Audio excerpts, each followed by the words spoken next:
The Hunchback of Notre-Dame, Book 1, by Victor Hugo, narrated by Sam Kusi. Preface. A few years ago, while visiting, or rather rummaging about Notre Dame, the author of this book found in an obscure nook of one of the towers the following word engraved by hand upon the wall: Anagi. These Greek capitals, black with age and quite deeply graven in the stone, with I know not what signs peculiar to Gothic calligraphy, imprinted upon their forms and upon their attitudes, as though with the purpose of revealing that it had been a hand of the Middle Ages which had inscribed them there, and especially the fatal and melancholy meaning contained in them, struck the author deeply. He questioned himself. He sought to divine who could have been that soul in torment which had not been willing to quit this world without leaving this stigma of crime or unhappiness upon the brow of the ancient church. Afterwards, the wall was whitewashed or scraped down, I know not which, and the inscription disappeared. For it is thus that people have been in the habit of proceeding with the marvellous churches of the Middle Ages for the last 200 years.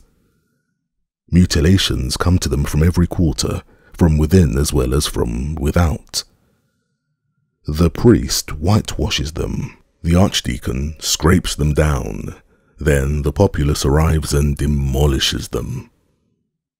Thus, with the expectation of the fragile memory which the author of this book here consecrates to it, there remains today nothing whatever of the mysterious word engraved within the gloomy tower of Notre Dame, nothing of the destiny which it so sadly summed up. The man who wrote that word upon the wall disappeared from the midst of the generations of man many centuries ago. The word, in its turn, has been effaced from the wall of the church. The church will, perhaps, itself, soon disappear from the face of the earth. It is upon this word that the book is founded. March 1831. Chapter 1. The Grand Hall. 348 years, 6 months and 19 days ago today, the Parisians awoke to the sound of all the bells in the triple circuit of the city, the university, and the town ringing a full peal. The 6th of January 1482 is not, however, a day of which history has preserved the memory. There was nothing notable in the event which thus set the bells and the bourgeois of Paris in a ferment from early morning. It was neither an assault by the Picards nor the Burgundians, nor a hunt led along in procession, nor a revolt of scholars in the town of Las, nor an entry of our much-dread lord, Monsieur the King, nor even a pretty hanging of male and female thieves by the courts of Paris. Neither was it the arrival, so frequent in the 15th century, of some plumed and bedizened embassy. It was barely 2 days since the last cavalcade of that nature, that of the Flemish ambassadors charged with concluding the marriage between the Dauphin and Marguerite of Flanders, had made its entry into Paris, to the great annoyance of Monsieur le Cardinal de Bourbon, who, for the sake of pleasing the king, had been obliged to assume an amiable mien towards this whole rustic rabble of Flemish burgomasters, and to regale them at his Hôtel de Bourbon with a very pretty morality, allegorical satire, and farce, while a driving rain drenched the magnificent tapestries at his door.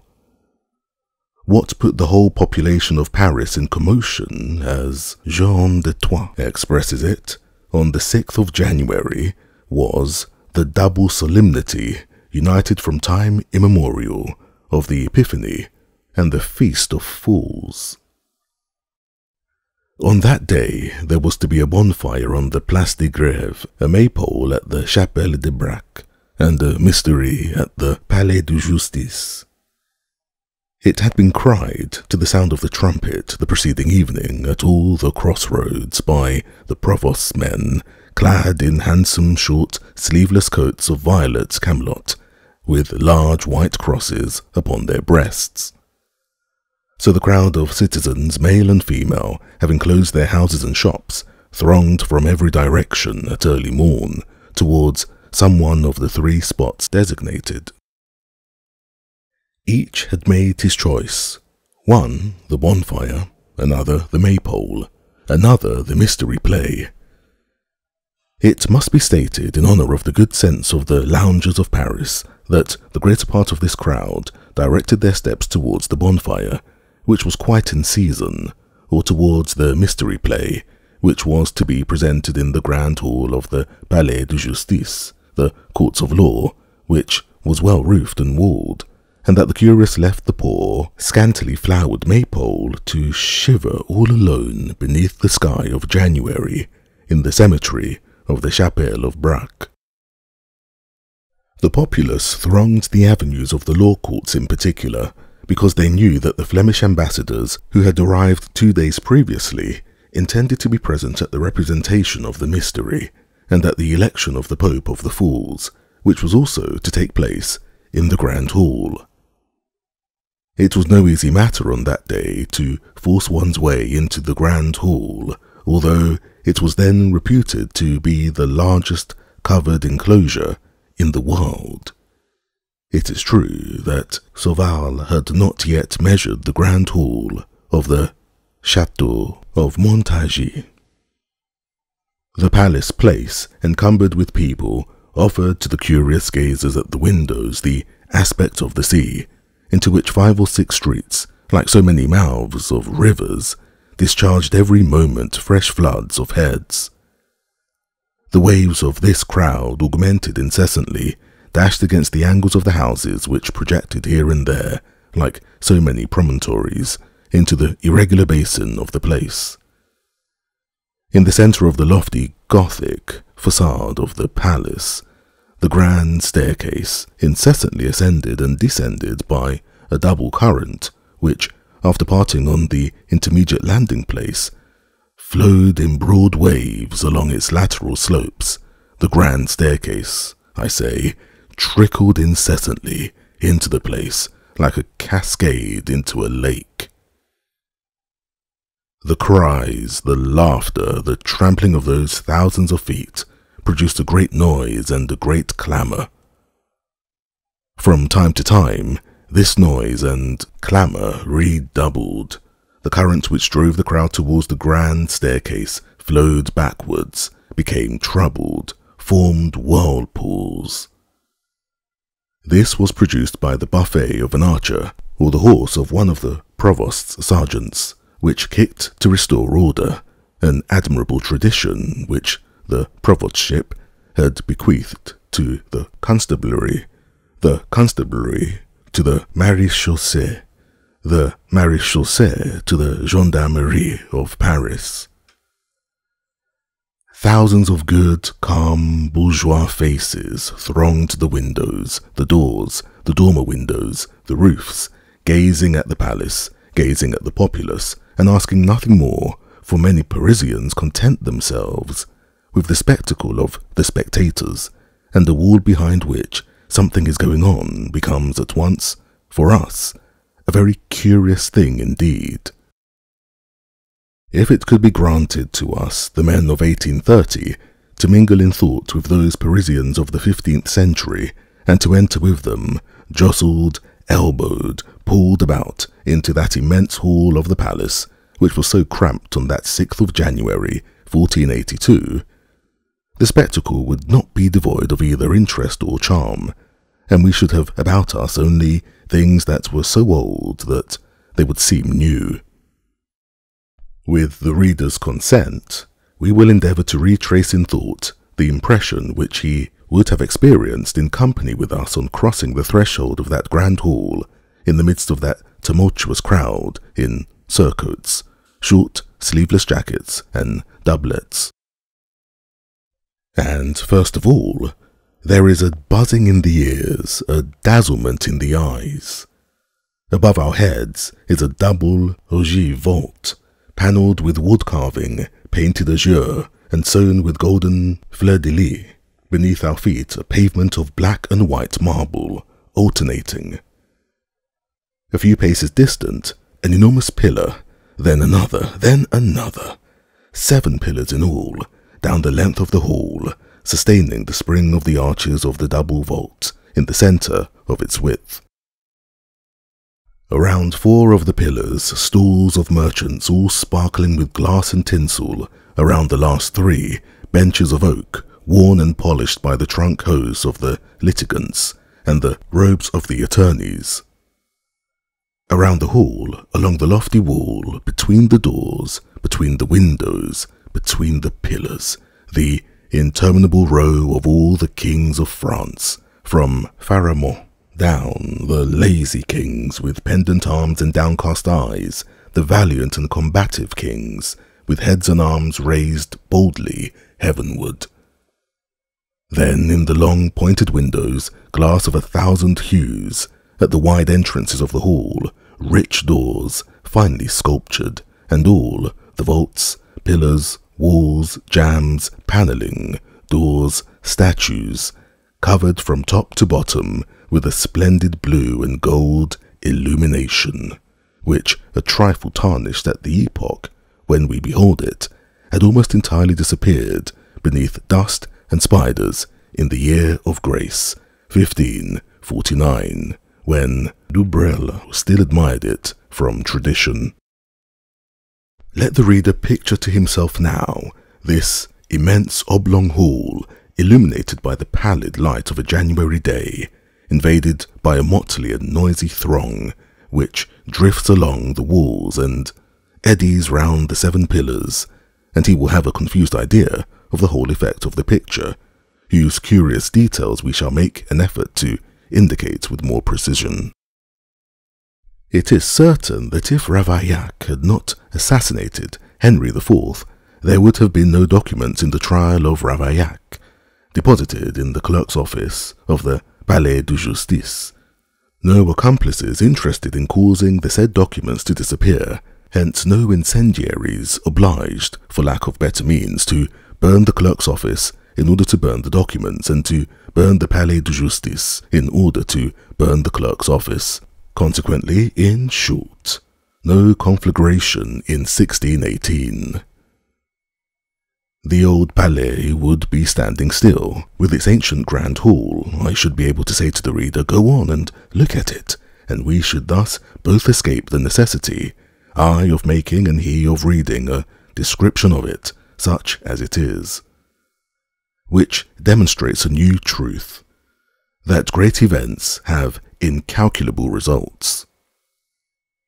It is true that it may be quite possible in the first place that Ravaillac had no accomplices, and in the second that, if he had any, they were in no way connected with the fire of 1618.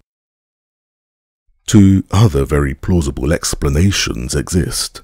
First, the great flaming star, a foot broad and a cubit high, which fell from heaven, as everyone knows, upon the law courts after midnight on the 7th of March. Second, Théophile Catron. Sure, 'twas but a sorry game, when at Paris Dame Justice, through having eaten too much spice, set the palace all aflame. Whatever may be thought of this triple explanation, political, physical, and poetical, of the burning of the law courts in 1618, the unfortunate fact of the fire is certain. Very little today remains, thanks to this catastrophe, thanks above all to the successive restorations which have completed what it spared. Very little remains of that first dwelling of the kings of France, of that elder palace of the Louvre, already so old in the time of Philip the Handsome, that they sought there for the traces of the magnificent buildings erected by King Robert and described by Elgadus. Nearly everything has disappeared. What has become of the chamber of the Chancellery, where Saint Louis consummated his marriage? The garden where he administered justice, clad in a coat of camelot, a surcoat of linsey-woolsey, without sleeves, and a surmantle of black sandal, as he lay upon the carpet with Joinville. Where is the chamber of the Emperor Sigismond, and that of Charles IV, that of Jean de Landless? Where is the staircase from which Charles IV promulgated his Edict of Pardon? The slab where Marcel cut the throats of Robert de Clermont and the Marshal of Champagne in the presence of the Dauphin? The wicket where the bulls of Pope Benedict were torn, and whence those who had brought them departed decked out in derision in copes and mitres, and making an apology through all Paris? And the Grand Hall, with its gilding, its azure, its statues, its pointed arches, its pillars, its immense vault, all fretted with carvings? And the gilded chamber, and the stone lion which stood at the door, with lowered head and tail between his legs, like the lions on the throne of Solomon, in the humiliated attitude which befits force in the presence of justice? And the beautiful doors, and the stained glass, and the chaste ironwork which drove Biscornet to disappear, and the delicate woodwork of Hancy? What has time, what has men done with these marvels? What have they given us in return for all this Gaelic history, for all this Gothic art? The heavy flattened arches of Monsieur de Brosses, that awkward architect of the Saint-Gervais portal.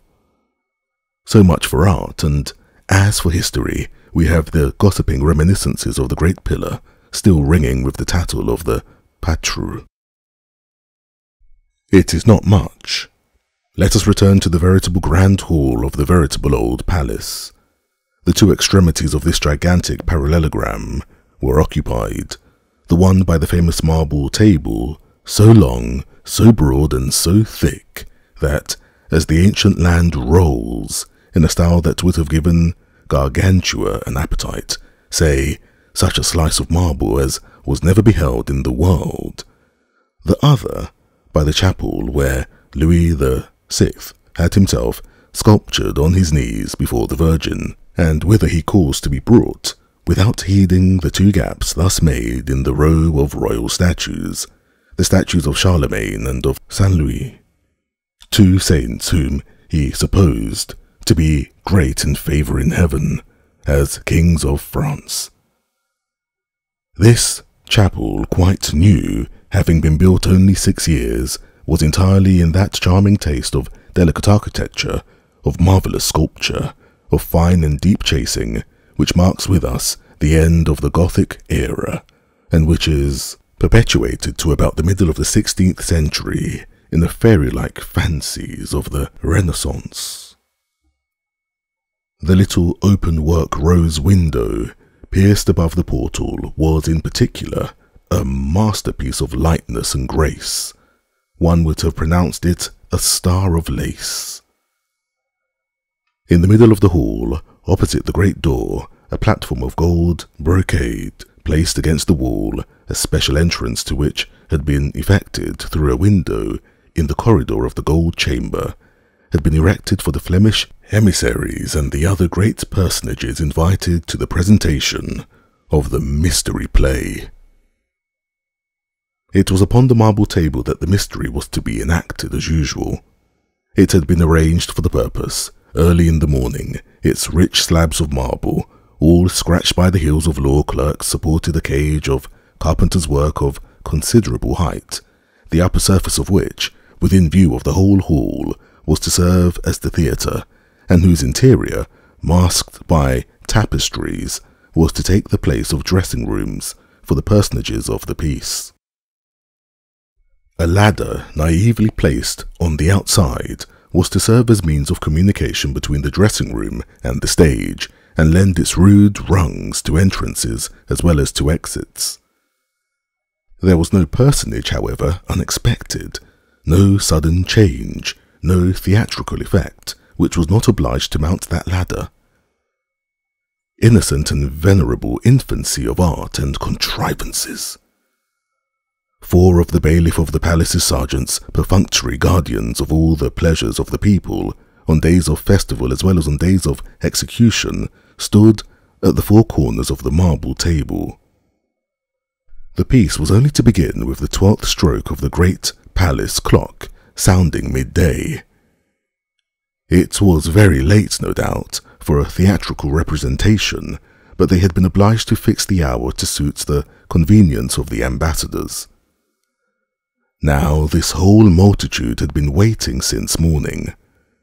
A goodly number of curious good people had been shivering since daybreak before the grand staircase of the palace. Some even affirmed that they had passed the night across the threshold of the great door, in order to make sure that they would be the first to pass in. The crowd grew more dense every moment, and, like water, which rises above its normal level, began to mount along the walls, to swell around the pillars, to spread out of the entablatures, on the cornices, on the window sills, on all the salient points of the architecture, on all the reliefs of the sculpture. Hence, discomfort, impatience, weariness, the liberty of a day of cynicism and folly, the quarrels which break forth for all sorts of causes, a pointed elbow, an iron-shod shoe, the fatigue of long waiting had already, long before the hour appointed for the arrival of the ambassadors, imparted a harsh and bitter accent to the clamour of these people who were shut in, fitted into each other, pressed, trampled upon, stifled. Nothing was to be heard but imprecations on the Flemish, the provost and the merchants, the Cardinal de Bourbon, the bailiff of the courts, Madame Marguerite of Austria, the sergeants with their rods, the cold, the heat, the bad weather, the Bishop of Paris, the Pope of the Fools, the pillars, the statues, that closed door, that open window, all to the vast amusement of a band of scholars and lackeys scattered through the mass, who mingled with all the discontent their teasing remarks and their malicious suggestions, and pricked the general bad temper with a pin, so to speak. Among the rest there was a group of those merry imps who, after smashing a glass in a window, had seated themselves hardily on the entablature, and from that point dispatched their gaze and their railleries both within and without, upon the throng in the hall, and the throng upon the place. It was easy to see, from their parodied gestures, their ringing laughter, the bantering appeals which they exchanged with their comrades, from one end of the hall to the other, that these young clerks did not share the weariness and fatigue of the rest of the spectators, and that they understood very well the art of extracting, for their own private diversion from that which they had under their eyes, a spectacle which made them await the other with patience. "Upon my soul, so it's you, Johannes Frollo de Molendino," cried one of them to a sort of little light-haired imp, with a well-favoured and malign countenance, clinging to the acanthus leaves of a capital. "You are well named John of the Mill, for your 2 arms and your 2 legs have the air of 4 wings, fluttering on the breeze. How long have you been here?" "By the mercy of the devil," retorted Johannes Frollo, "these 4 hours and more, and I hope that they will be reckoned to my credit in purgatory. I heard the 8 singers of the King of Sicily intone the first verse of 7 o'clock Mass in the Sainte Chapelle." "Fine singers," replied the other, with voices even more pointed than their claps, "before a founding Mass for Monsieur Saint-Jean. The King should have inquired whether Monsieur Saint-Jean likes Latin droned out in a Provençal accent." "He did it for the sake of employing those accursed singers of the King of Sicily," cried an old woman sharply from among the crowd beneath the window. "I just put it to you, 1,000 livres parisis for a Mass, and out of the tax on sea fish in the markets of Paris to boot."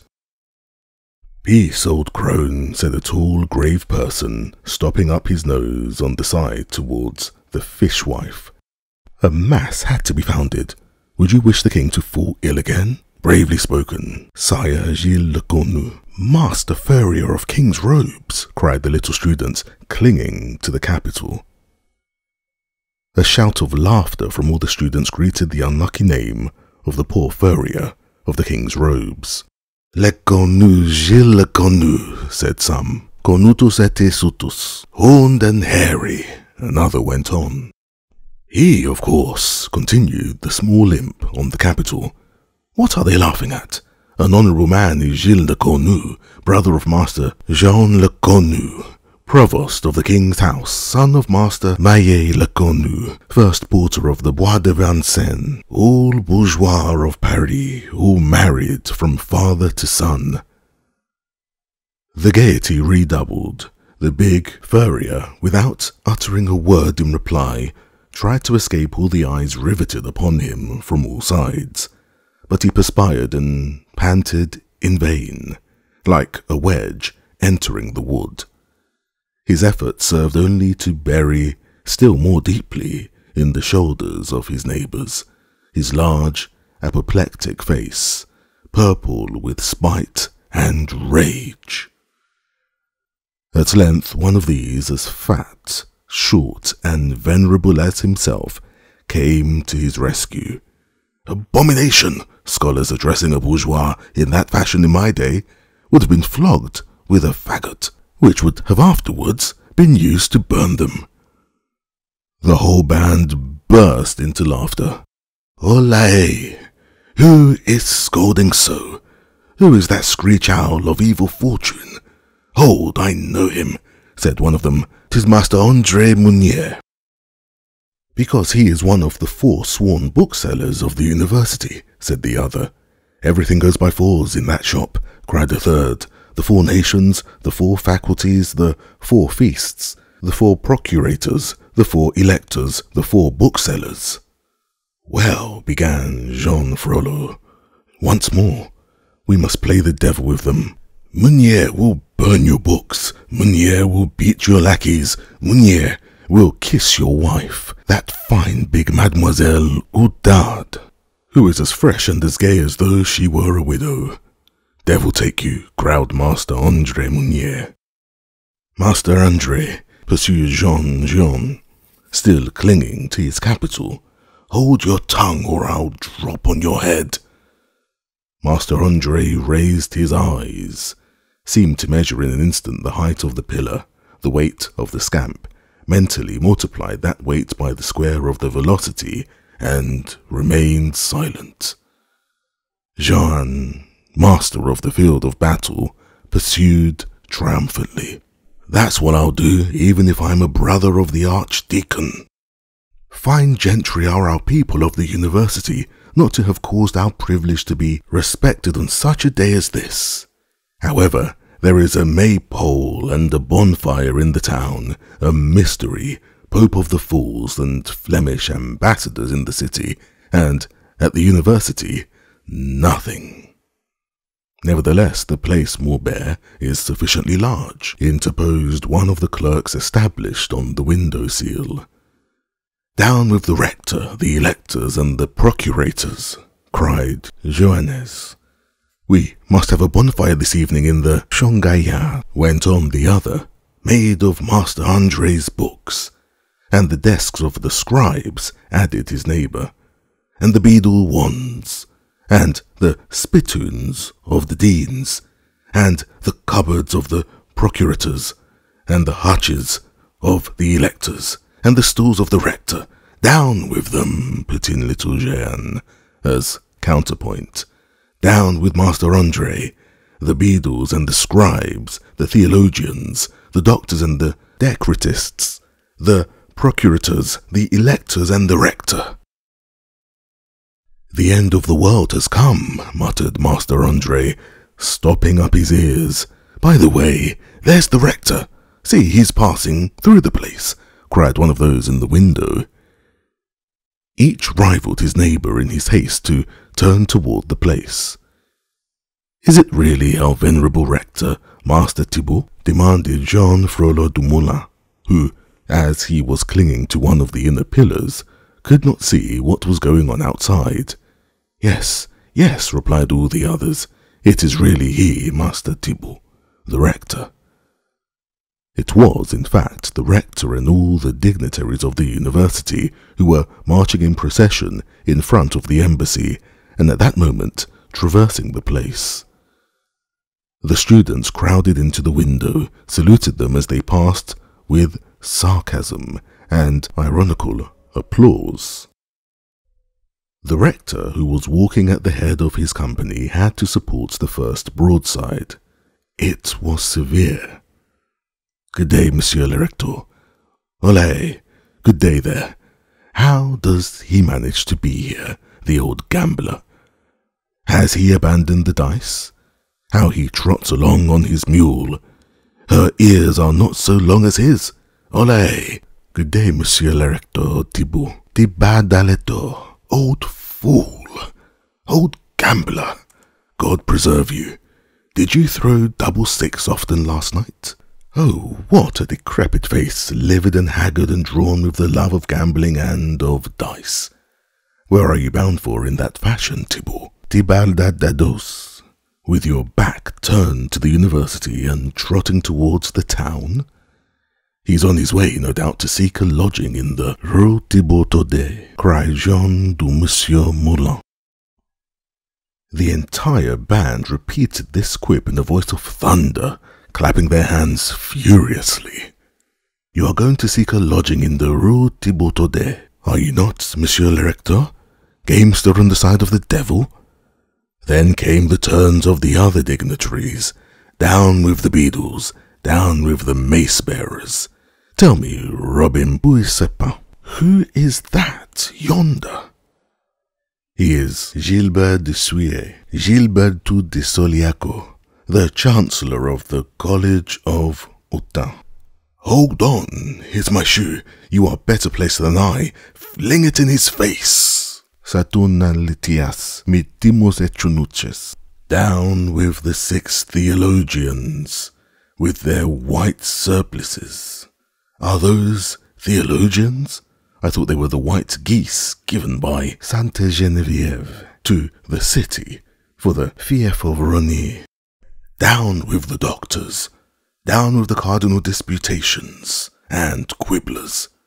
My cap to you, Chancellor of Sainte Geneviève. You have done me a wrong. 'Tis true he gave my place in the nation of Normandy to little Ascanio Falzapada, who comes from the province of Bourges, since he is an Italian. That is an injustice, said all the scholars.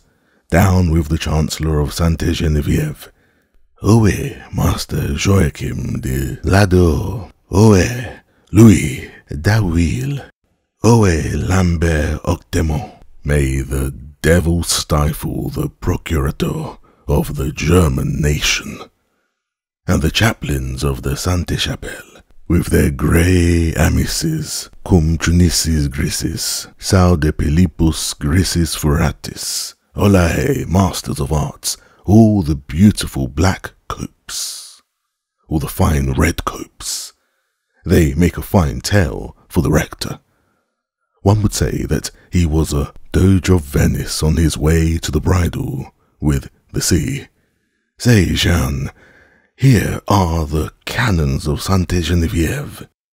To the deuce with the whole set of canons. Abbé Claude Chouard, Dr. Claude Chouard. Are you in search of Marie la Giffard? She's in the Rue de Glatigny. She's making the bed of the king of the debauchés. She is paying her 4 deniers, 4 denarios, out unum bombum.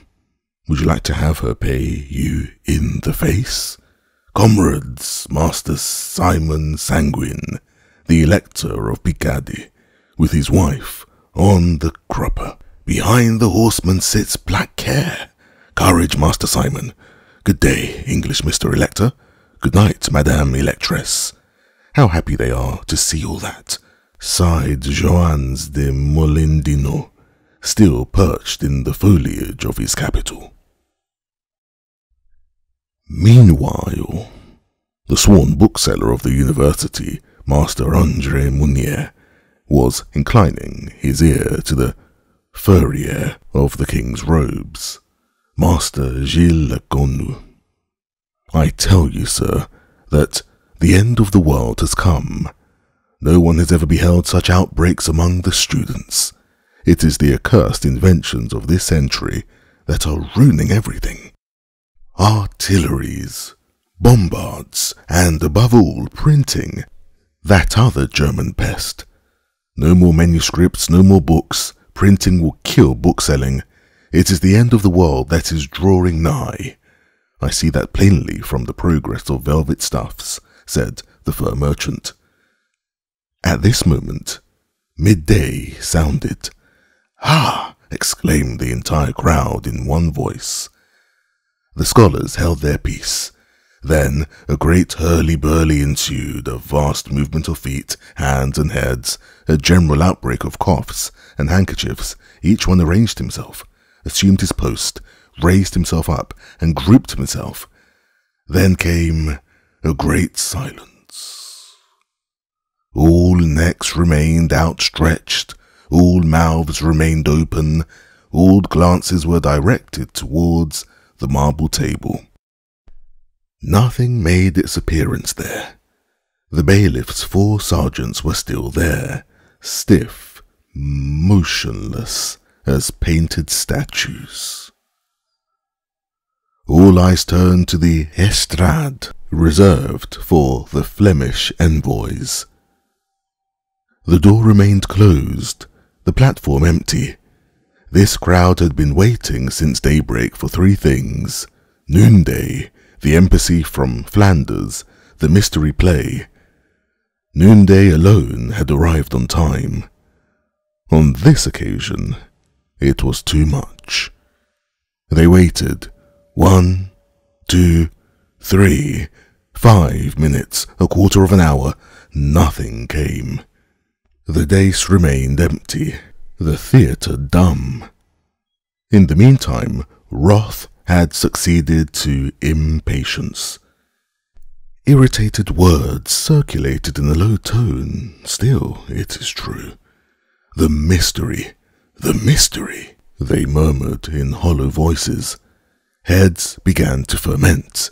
A tempest, which was only rumbling in the distance as yet, was floating on the surface of this crowd. It was Jean de Moulin who struck the first spark from it. The mystery, and to the devil with the Flemings, he exclaimed at the full force of his lungs, twining like a serpent around his pillar. The crowd clapped their hands. The mystery, it repeated, and may all the devils take Flanders. We must have the mystery instantly, resumed the student, or else my advice is that we should hang the bailiff of the courts by way of a morality and a comedy. Well said, cried the people, and let us begin the hanging with his sergeants. A grand acclamation followed. The 4 poor fellows began to turn pale and to exchange glances. The crowd hurled itself towards them, and they already beheld the frail wooden railing which separated them from it, giving way and bending before the pressure of the throng. It was a critical moment. "To the sack! To the sack!" rose the cry on all sides. At that moment the tapestry of the dressing room which we have described above was raised and afforded passage to a personage, a mere sight of whom suddenly stopped the crowd and changed its wrath into curiosity as by enchantment. "Silence! Silence!" The personage, but little reassured and trembling in every limb, advanced to the edge of the marble table with a vast amount of bows, which, in proportion as he drew nearer, more and more resembled genuflections. In the meanwhile, tranquillity had gradually been restored. All that remained was that slight murmur which always rises above the silence of a crowd.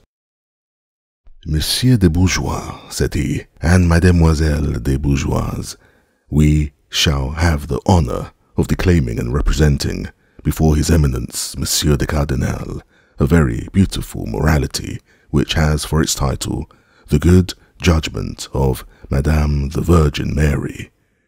I am to play Jupiter. His Eminence is, at this moment, escorting the very honourable embassy of the Duke of Austria, which is detained, at present, listening to the harangue of Monsieur the Rector of the University at the gate, Baudet. As soon as His Illustrious Eminence, the Cardinal, arrives, we will begin. It is certain that nothing less than the intervention of Jupiter was required to save the 4 unfortunate sergeants of the bailiff of the courts. If we had the happiness of having invented this very veracious tale, and of being, in consequence, responsible for it before Our Lady Criticism, it is not against us that the classic precept nec daus intesit could be invoked. Moreover, the costume of Signor Jupiter was very handsome, and contributed not a little towards calming the crowd by attracting all its attention. Jupiter was clad in a coat of mail, covered with black velvet, with gilt nails, and had it not been for the rouge and the huge red beard, each of which covered one half of his face, had it not been for the roll of gilded cardboard, spangled, and all bristling with strips of tinsel, which he held in his hand, and in which the eyes of the initiated easily recognized thunderbolts. Had not his feet been flesh-coloured and banded with ribbons in Greek fashion, he might have borne comparison so far as the severity of his mien was concerned, with a Breton archer from the guard of Monsieur de Berry. Chapter 2. Pierre Gringoire. Nevertheless, as he harangued them, the satisfaction and admiration unanimously excited by his costume were dissipated by his words, and when he reached that untoward conclusion, as soon as His Illustrious Eminence the Cardinal arrives, we will begin, his voice was drowned in a thunder of hooting. Begin instantly, the mystery immediately, shrieked the people, and above all the voices, that of Johannes de Molendino was audible, piercing the uproar like the fife's derisive serenade. Commence instantly, yelped the scholar. Down with Jupiter and the Cardinal de Bourbon, vociferated Robin Poussepain, and the other clerks perched in the window. The morality this very instant, repeated the crowd. This very instant. The sack and the rope for the comedians and the Cardinal. Poor Jupiter, haggard, frightened, pale beneath his rouge, dropped his thunderbolt, took his cap in his hand, and then bowed and trembled and stammered. His Eminence, the ambassadors, Madame Marguerite de Flanders. He did not know what to say. In truth, he was afraid of being hung. Hung by the populace for waiting, hung by the Cardinal for not having waited. He saw between the two dilemmas only an abyss, that is to say, a gallows. Luckily, someone came to rescue him from his embarrassment and assume the responsibility. An individual who was standing beyond the railing, in the free space around the marble table, and whom no one had yet caught sight of, since his long, thin body was completely sheltered from every visual ray by the diameter of the pillar against which he was leaning. This individual, we say, tall, gaunt, pallid, blonde, still young, although already wrinkled about the brow and cheeks, with brilliant eyes and a smiling mouth, clad in garments of black serge, worn and shining with age, approached the marble table and made a sign to the poor sufferer. But the other was so confused that he did not see him. The newcomer advanced another step. "Jupiter," said he, "my dear Jupiter." The other did not hear. At last the tall blonde, driven out of patience, shrieked almost in his face, "Michel Gibbon!" "Who calls me?" said Jupiter, as though awakened with a start. "I," replied the person clad in black. "Ah," said Jupiter. "Begin at once," went on the other. "Satisfy the populace. I undertake to appease the bailiff, who will appease Monsieur le Cardinal." Jupiter breathed once more. "Messieurs the bourgeois," he cried at the top of his lungs to the crowd, which continued to hoot him, "we are going to begin at once." "Evo Jupiter, applaudissez, all hail Jupiter, applaud citizens," shouted the scholars. "Noel, Noel, good, good," shouted the people. The hand clapping was deafening, and Jupiter had already withdrawn under his tapestry, while the hall still trembled with acclamations. In the meanwhile, the personage who had so magically turned the tempest into dead calm, as our old and dear Corneille puts it, had modestly retreated to the half-shadow of his pillar, and would, no doubt, have remained invisible there, motionless and mute as before, had he not been plucked by the sleeve by two young women who, standing in the front row of the spectators, had noticed his colloquy with Michel Gibbon Jupiter. "Master," said one of them, making a sign to approach. "Hold your tongue, my dear Leonard," said her neighbour, pretty fresh and very brave in consequence of being dressed up in her best attire. "He's not a clerk, he's a layman. You must not say master to him, but Messieurs." "Messieurs," said Leonard. The stranger approached the railing. "What would you have of me, damsels?" he asked with alacrity. "Oh, nothing," replied Leonard, in great confusion. "It is my neighbour, Gisquette la Gentienne, who wishes to speak with you." "Not so," replied Gisquette, blushing. "It was Leonard who called you master. I only told her to say, Monsieur." The two young girls dropped their eyes. The man, who asked nothing better than to enter into conversation, looked at them with a smile. "So you have nothing to say to me, damsels?" "Oh, nothing at all," replied Gisquette. "Nothing," said Leonard. The tall, light-haired young man retreated a step, but the two curious maidens had no mind to let slip their prize. "Monsieur," said Gisquette, with the impetuosity of an open sluice, or of a woman who has made up her mind, "do you know that soldier who is to play the part of Madame the Virgin in the mystery?" "You mean the part of Jupiter," replied the stranger. Yes," said Leonard. "Isn't she stupid?" "So you know Jupiter?" "Michel Gibbon," replied the unknown. "Yes, madame." "He has a fine beard," said Leonard. "Will what they are about to say here be fine?" inquired Gisquette, timidly. "Very fine, mademoiselle," replied the unknown, without the slightest hesitation. "What is it to be?" said Leonard. "The good judgment of Madame the Virgin, her morality, if you please, damsel." "Ah, that makes a difference," responded Leonard. A brief silence ensued, broken by the stranger. "It is a perfectly new morality, and one which has never yet been played." "Then it is not the same one," said Gisquette. "That was given 2 years ago on the day of the entrance of Monsieur the Legate, and where 3 handsome maids played the parts of sirens," said Leonard. "And all naked," added the young man.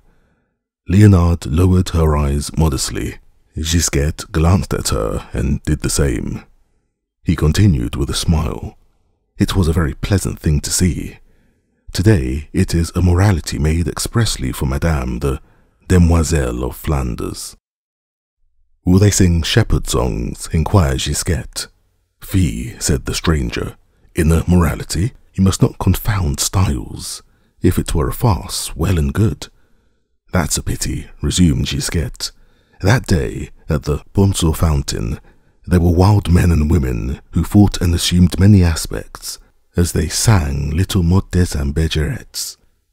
"That which is suitable for a legate," returned the stranger with a good deal of dryness, "is not suitable for a princess."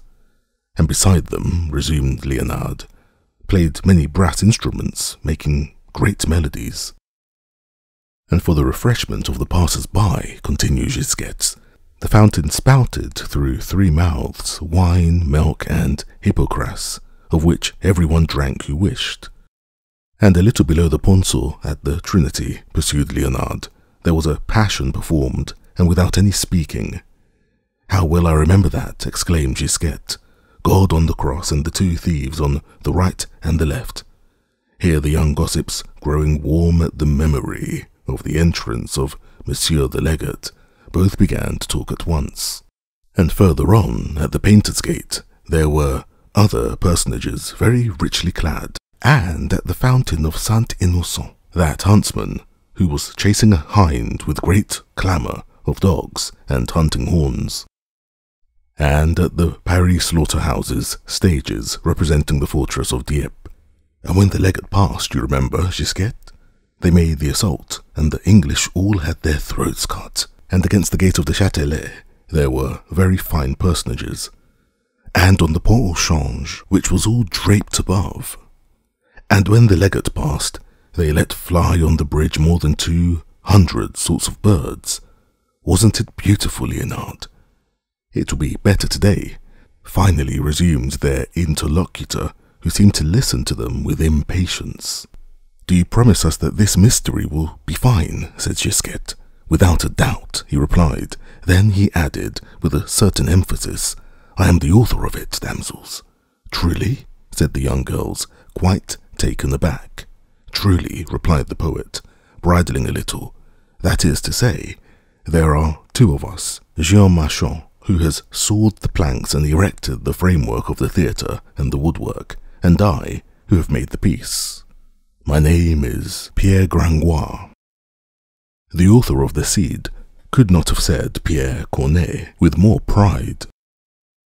Our readers have been able to observe that a certain amount of time must already have elapsed from the moment when Jupiter had retired beneath the tapestry to the instant when the author of the New Morality had thus abruptly revealed himself to the innocent admiration of Gisquette and Leonard. Remarkable fact, that whole crowd, so tumultuous but a few moments before, now waited amiably on the word of the comedian, which proves the eternal truth, still experienced every day in our theatres, that the best means of making the public wait patiently is to assure them that one is about to begin instantly. However, scholar Johannes had not fallen asleep. Olé! He shouted suddenly in the midst of the peaceable waiting which had followed the tumult. Jupiter, Madame the Virgin, buffoons of the devil, are you jeering at us? The peace, the peace! Commence, or we will commence again. This was all that was needed. The music of high and low instruments immediately became audible from the interior of the stage. The tapestry was raised. 4 personages, in motley attire and painted faces, emerged from it, climbed the steep ladder of the theatre, and, arrived upon the upper platform, arranged themselves in a line before the public, whom they saluted with profound reverences. Then the symphony ceased. The mystery was about to begin. The 4 personages, after having reaped a rich reward of applause for their reverences, began, in the midst of profound silence, a prologue, which we gladly spare the reader.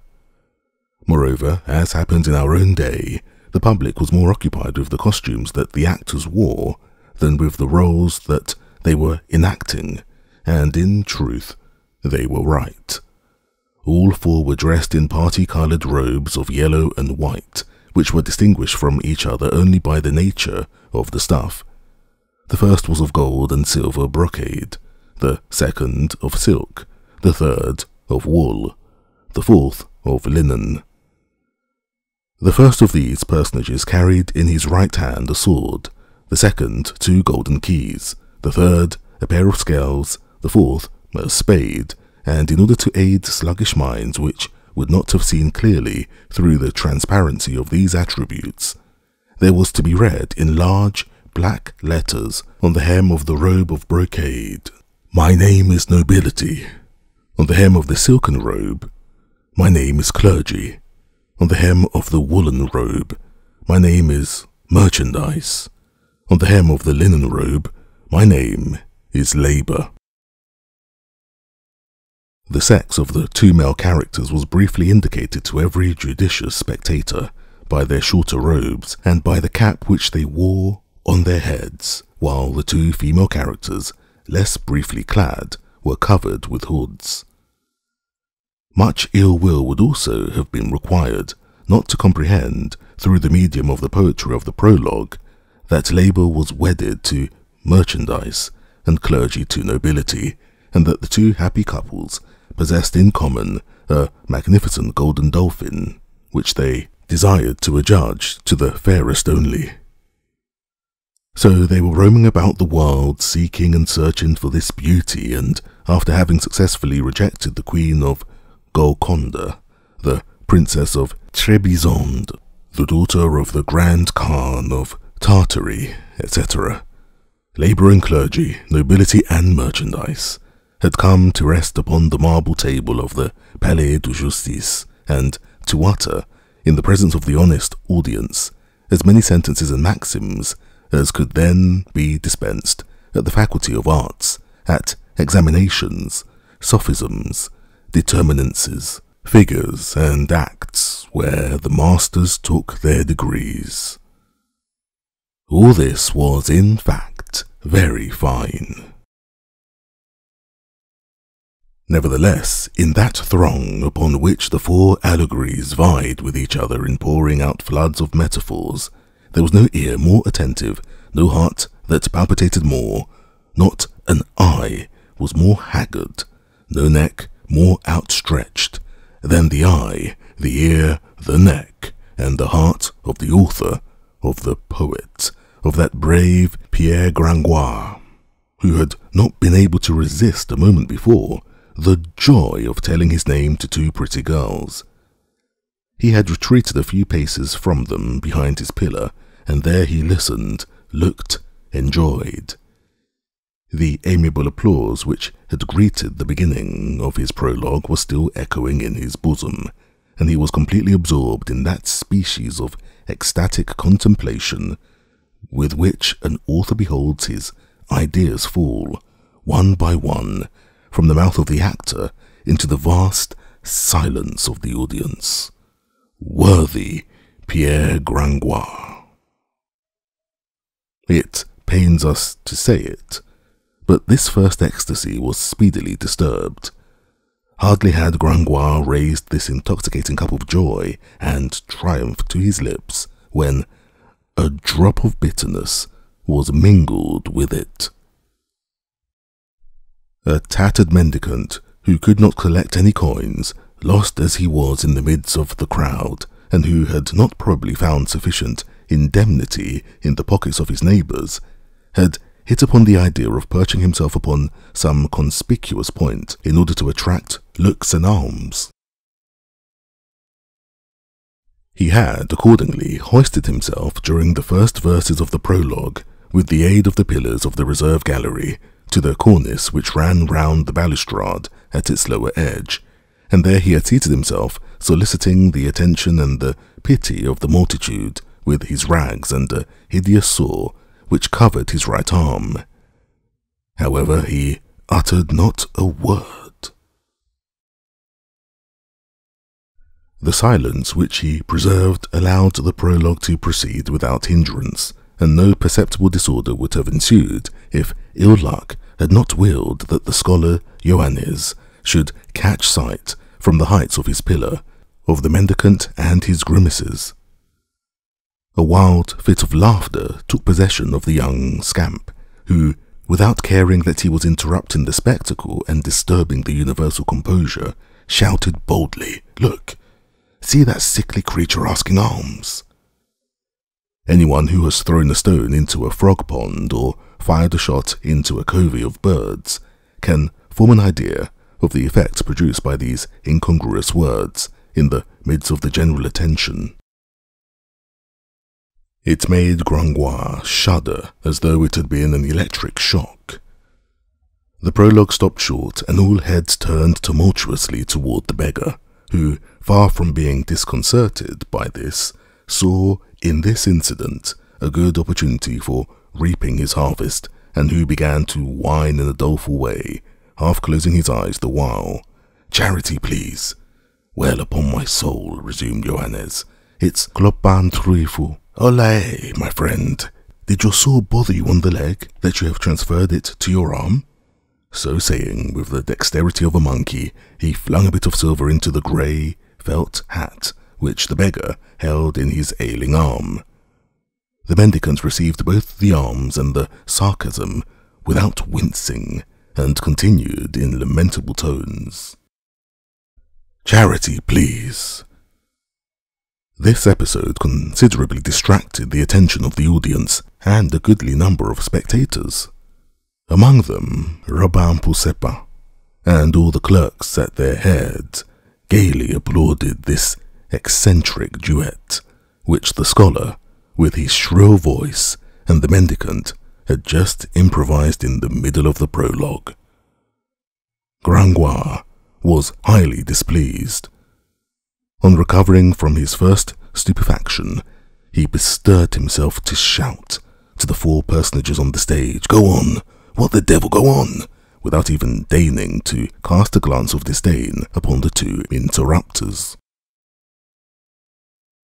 At that moment, he felt someone pluck at the hem of his surtout.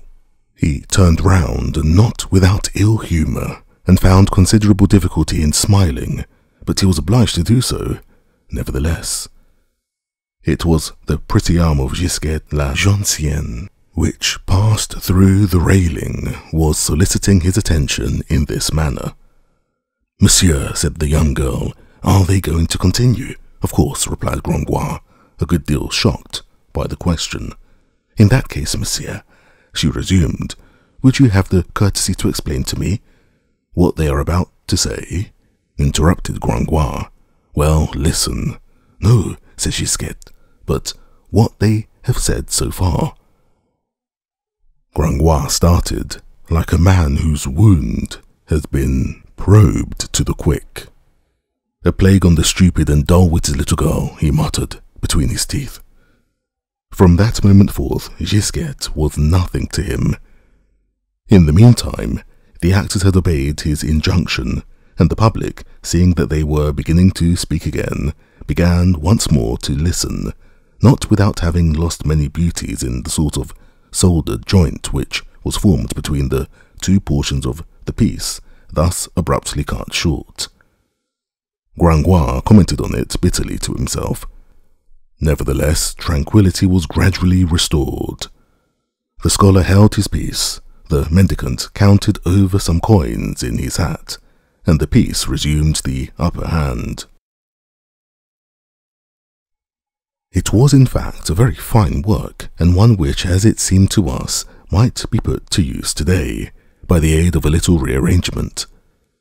The exposition, rather long and rather empty, that is to say, according to the rules, was simple, and Gringoire, in the candid sanctuary of his own conscience, admired its clearness. As the reader may surmise, the four allegorical personages were somewhat weary with having traversed the three sections of the world, without having found suitable opportunity for getting rid of their golden dolphin. Thereupon a eulogy of the marvellous fish, with 1,000 delicate allusions to the young betrothed of Marguerite of Flanders, then sadly cloistered in at Amboise, and without a suspicion that labour and clergy, nobility and merchandise had just made the circuit of the world in his behalf. The said Dauphin was then young, was handsome, was stout, and above all, magnificent origin of all royal virtues. He was the son of the Lion of France. I declare that this bold metaphor is admirable, and that the natural history of the theatre, on a day of allegory and royal marriage songs, is not in the least startled by a dolphin who is the son of a lion. It is precisely these rare and Pindaric mixtures which prove the poet's enthusiasm. Nevertheless, in order to play the part of critic also, the poet might have developed this beautiful idea in something less than 200 lines. It is true that the mystery was to last from noon until 4 o'clock, in accordance with the orders of Monsieur the Provost, and that it was necessary to say something. Besides, the people listened patiently. All at once, in the very middle of a quarrel between Mademoiselle Merchandise and Madame Nobility, at the moment when Monsieur Labour was giving utterance to this wonderful line, "In forest ne'er was seen a more triumphant beast," the door of the reserved gallery, which had hitherto remained so inopportunely closed, opened still more inopportunely, and the ringing voice of the usher announced abruptly, "His Eminence, Monseigneur, the Cardinal de Bourbon."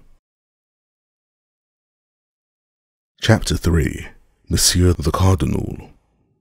Poor Gringoire, the din of all the great double petards of the Saint-Jean, the discharge of 20 arquebuses on supports, the detonation of that famous serpentine over the Tower of Billy, which, during the siege of Paris on Sunday, the 26th of September, 1465, killed 7 Burgundians at one blow. The explosion of all the powder stored at the gate of the temple would have rent his ears less rudely at that solemn and dramatic moment than these few words which fell from the lips of the usher, "His Eminence Monseigneur the Cardinal de Bourbon." It is not that Pierre Gringoire either feared or disdained Monsieur the Cardinal. He had neither the weakness nor the audacity for that. A true eclectic, as it would be expressed nowadays, Gringoire was one of those firm and lofty, moderate and calm spirits which always know how to bear themselves amid all circumstances, and who are full of reason and of liberal philosophy, while still setting store by cardinals. A rare, precious, and never-interrupted race of philosophers to whom wisdom, like another Ariadne, seems to have given a clue of thread, which they have been walking along unwinding since the beginning of the world, through the labyrinth of human affairs. One finds them in all ages, ever the same, that is to say, always according to all times. And, without reckoning our Pierre Gringoire, who may represent them in the 15th century if we succeed in bestowing upon him the distinction which he deserves, it certainly was their spirit which animated Father Dubreuil when he wrote, in the 16th, those naively sublime words, worthy of all centuries. I am a Parisian by nation and a Parisian in language, for parrhesia in Greek signifies liberty of speech, of which I have made use even towards messeigneurs, the cardinals, uncle and brother to Monsieur the Prince de Conti, always with respect to their greatness and without offending anyone of their suite, which is much to say. There was then neither hatred for the cardinal nor disdain for his presence, in the disagreeable impression produced upon Pierre Gringoire. Quite the contrary, our poet had too much good sense and too threadbare a coat not to attach particular importance to having the numerous allusions in his prologue, and in particular the glorification of the Dauphin, son of the Lion of France, fall upon the most eminent ear. But it is not interest which predominates in the noble nature of poets. I suppose that the entity of the poet may be represented by the number 10. It is certain that a chemist, on analyzing and pharmacopolizing it, as Rabelais says, would find it composed of 1 part interest to 9 parts of self-esteem. Now, at the moment when the door had opened to admit the cardinal, the 9 parts of self-esteem in Gringoire, swollen and expanded by the breadth of popular admiration, were in a state of prodigious augmentation, beneath which disappeared, as though stifled, that imperceptible molecule of which we have just remarked upon in the constitution of poets, a precious ingredient, by the way, a ballast of reality and humanity, without which they would not touch the earth. Gringoire enjoyed seeing, feeling, fingering, so to speak, an entire assembly of knaves, it is true, but what matters that? Stupefied, petrified, and as though asphyxiated in the presence of the incommensurable tirades which welled up every instant from all parts of his bridal song. I affirm that he shared the general beatitude, and that quite of the reverse of La Fontaine, who, at the presentation of his comedy of the Florentine, asked, "Who is the ill-bred lout who made that rhapsody?" Gringoire would gladly have inquired of his neighbour, "Whose masterpiece is this?" The reader can now judge of the effect produced upon him by the abrupt and unseasonable arrival of the cardinal. That which he had to fear was only too fully realized. The entrance of His Eminence upset the audience. All heads turned towards the gallery. It was no longer possible to hear oneself. The cardinal, repeated all mouths. The unhappy prologue stopped short for the second time. The cardinal halted for a moment on the threshold of the estrade. While he was sending a rather indifferent glance around the audience, the tumult redoubled. Each person wished to get a better view of him. Each man vied with the other in thrusting his head over his neighbour's shoulder. He was, in fact, an exalted personage, the sight of whom was well worth any other comedy. Charles, Cardinal de Bourbon, Archbishop and Comte of Lyon, Primate of the Gauls, was allied both to Louis XI through his brother Pierre, Seigneur de Beaujeu, who had married the king's eldest daughter, and to Charles the Bold through his mother, Agnes of Burgundy. Now, the dominating trait, the peculiar and distinctive trait of the character of the Primate of the Gauls, was the spirit of the courtier and devotion to the powers that be. The reader can form an idea of the numberless embarrassments which this double relationship had caused him, and of all the temporal reefs among which his spiritual bark had been forced to tack, in order not to suffer shipwreck on either Louis or Charles, that sailor, and the Charybdis which had devoted the Duc de Nemours and the Constable de Saint-Paul. Thanks to heaven's mercy, he had made the voyage successfully and had reached home without hindrance. But although he was in port, and precisely because he was in port, he never recalled without disquiet and varied haps of his political career, so long, uneasy, and laborious. Thus he was in the habit of saying that the year 1476 had been white and black, for him, meaning thereby that in the course of that year he had lost his mother, the Duchess de la Bourbonnais, and his cousin, the Duke of Burgundy, and that one grief had consoled him for the other. Nevertheless, he was a fine man. He led a joyous cardinal's life, liked to enliven himself with the royal vintage of Chaloux, did not hate Richard la Gamois and Thomas la Saillade, bestowed alms on pretty girls rather than on old women, and for all these reasons was very agreeable to the populace of Paris. He never went about otherwise than surrounded by a small court of bishops and abbés of high lineage, gallant, jovial, and given to carousing on occasion, and more than once the good and devout women of Saint-Germain-d'Auxerre, when passing at night beneath the brightly illuminated windows of Bourbon, had been scandalized to hear the same voices which had intoned vespers for them during the day, caroling to the clinking of glasses, the Bacchic proverb of Benedict XII, that pope who had added a third crown to the tiara, Bibamus Papelaite. It was this justly acquired popularity, no doubt, which preserved him on his entrance from any bad reception at the hands of the mob, which had been so displeased but a moment before, and very little disposed to respect a cardinal on the very day when it was to elect a pope. But the Parisians cherished little rancour, and then, having forced the beginning of the play by their authority, the good bourgeois had got the upper hand of the cardinal, and this triumph was sufficient for them.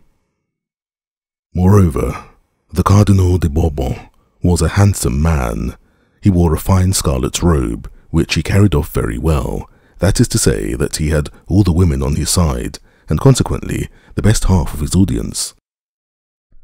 Assuredly, it would be injustice and bad taste to hoot a cardinal for having come late to the spectacle, when he is a handsome man, and when he wears his scarlet robe well.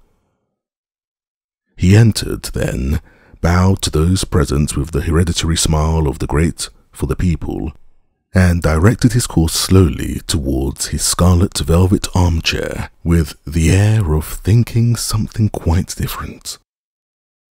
His cortege, what we should nowadays call his staff, of bishops and abbés, invaded the estrade in his train, not without causing redoubled tumult and curiosity among the audience. Each man vied with his neighbour in pointing them out and naming them, in seeing who should recognize at least one of them. This one, the Bishop of Marseille, Alaudet, if my memory serves me right. This one, the Primicier of Saint-Denis. This one, Robert de l'Espinasse, Abbé of Saint-Germain-des-Prés, that libertine brother of a mistress of Louis XI, all of many errors and absurdities. As for the scholars, they swore. This was their day, their feast of fools, their Saturnalia, the annual orgy of the Corporation of Law Clerks, and of the school. There was no turpitude which was not sacred on that day. And then there were gay gossips in the crowd, Simon Quatrelivre, Agnès Lagadine, and Rabbin Pierre Desbout. Was it not the least that one could do to swear at one's ease and revile the name of God a little on so fine a day in such good company as dignitaries of the church and loose women?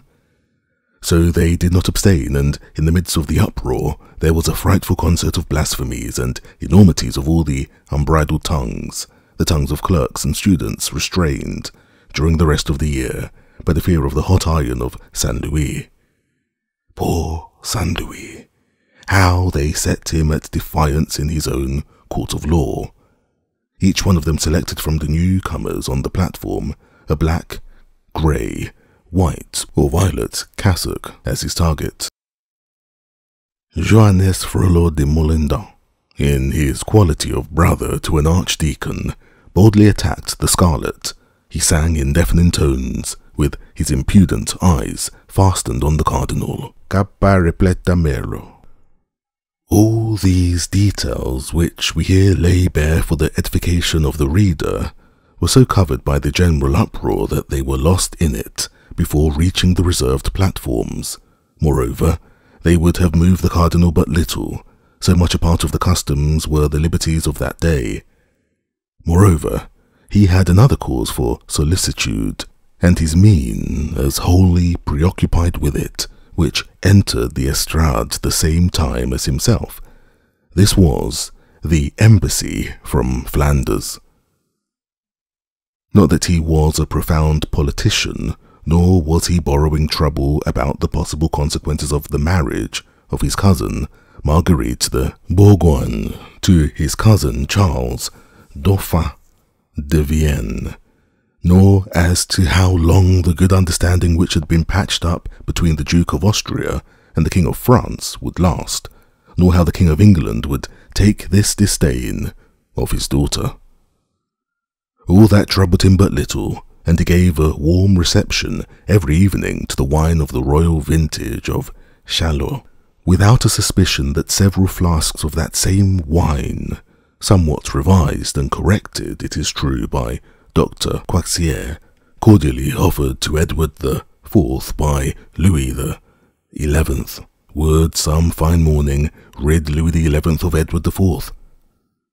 The much-honoured embassy of Monsieur the Duke of Austria brought the Cardinal none of these cares, but it troubled him in another direction. It was in fact somewhat hard, and we have already hinted at it on the second page of this book. For him, Charles de Bourbon, to be obliged to feast and receive cordially no one knows what bourgeois, for him a cardinal to receive aldermen, for him a Frenchman and a jolly companion to receive Flemish beer drinkers, and that in public. That was certainly one of the most irksome grimaces that he had ever executed on the good pleasure of the king. So he turned toward the door, and with the best grace in the world, so well that he trained himself to it, when the usher announced in a sonorous voice, "Messieurs, the envoys of Monsieur the Duke of Austria." It is useless to add that the whole hall did the same. Then arrived, 2 by 2, with a gravity which made a contrast in the midst of the frisky ecclesiastical escort of Charles de Bourbon, the 48 ambassadors of Maximilian of Austria, having at their head the Reverend Father in God, Jean, Abbot of Saint Beta, Chancellor of the Golden Fleece, and Jacques de Goy, Sieur d'Aubé, Grand Bailiff of Ghent. A deep silence settled over the assembly, accompanied by stifled laughter at the preposterous names and all the bourgeois designations which each of these personages transmitted with imperturbable gravity to the usher, who then tossed names and titles pell-mell and mutilated to the crowd below. There were Master Loys Roloff, alderman of the city of Louvain, Messire Clé d'Echuelde, alderman of Brussels, Messire Paul Dubaust, Sieur de Voix-Mizelle, President of Flanders, Master Jean Collegan, Burgomaster of the city of Antwerp, Master Georges de la Muire, First Alderman of the Cuer of the city of Ghent, Master Geldof van der Hage, First Alderman of the Pachon of the said town, and the Sieur de Bierbec, and Jean Pinnock, and Jean Dumazel, etc., etc., etc.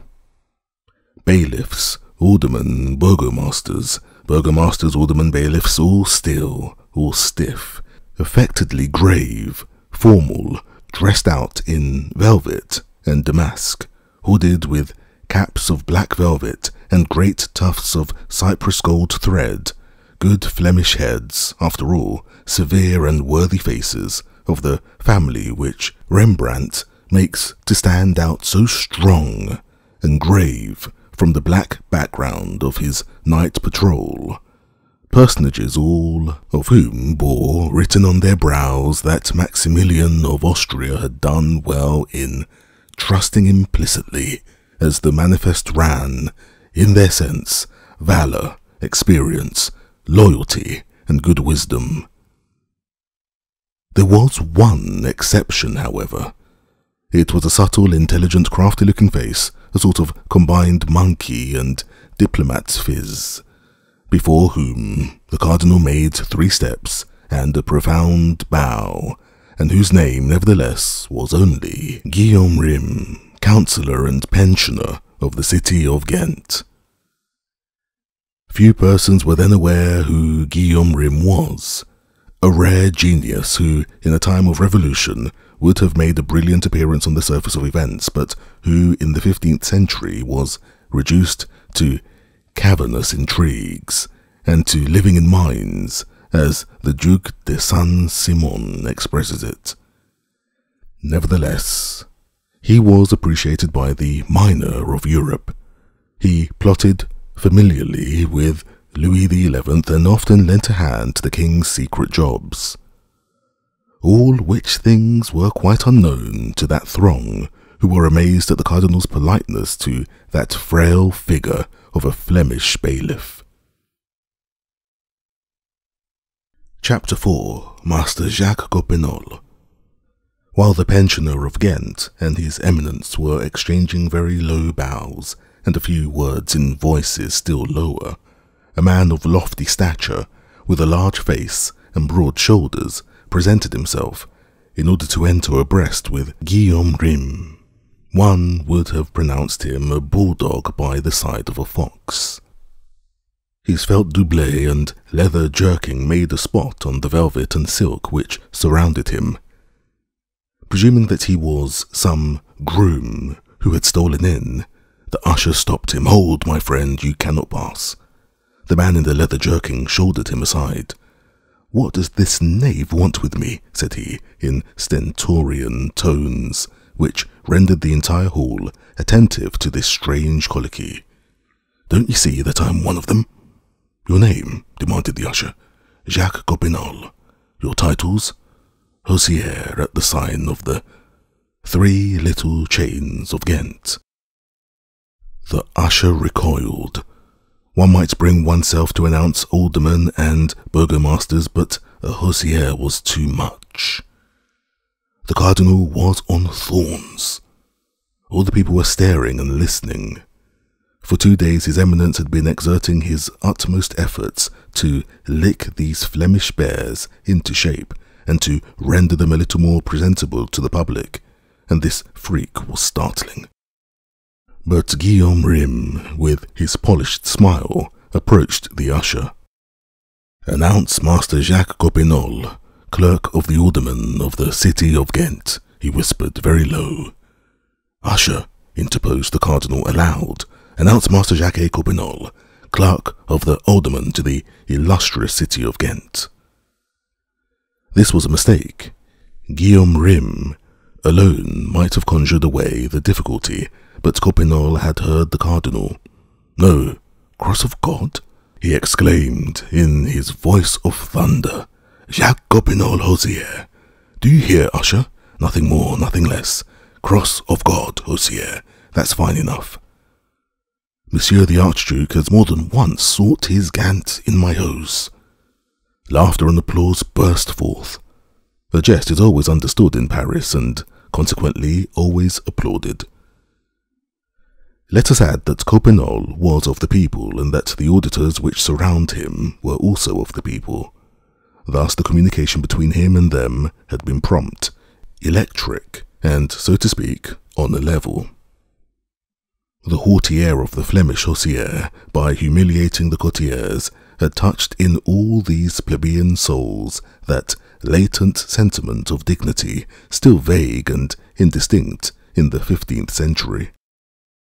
This hosier was an equal who had just held his own before Monsieur the Cardinal.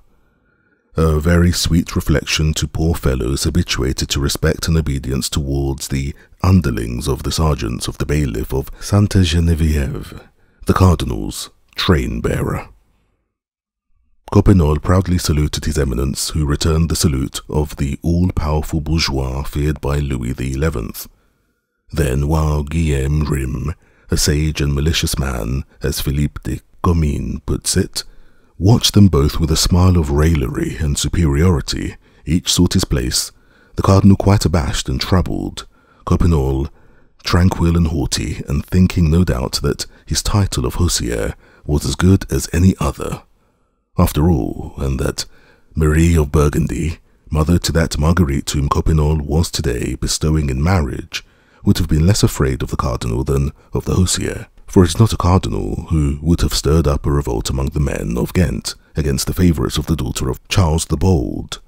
It is not a cardinal who could have fortified the populace with a word against her tears and prayers, when the Maid of Flanders came to supplicate her people in their behalf, even at the very foot of the scaffold, while the hosier had only to raise his leather elbow in order to fall your 2 heads, most illustrious seigneurs, Guy d'Imbecco and Chancellor Guillaume Huguenet.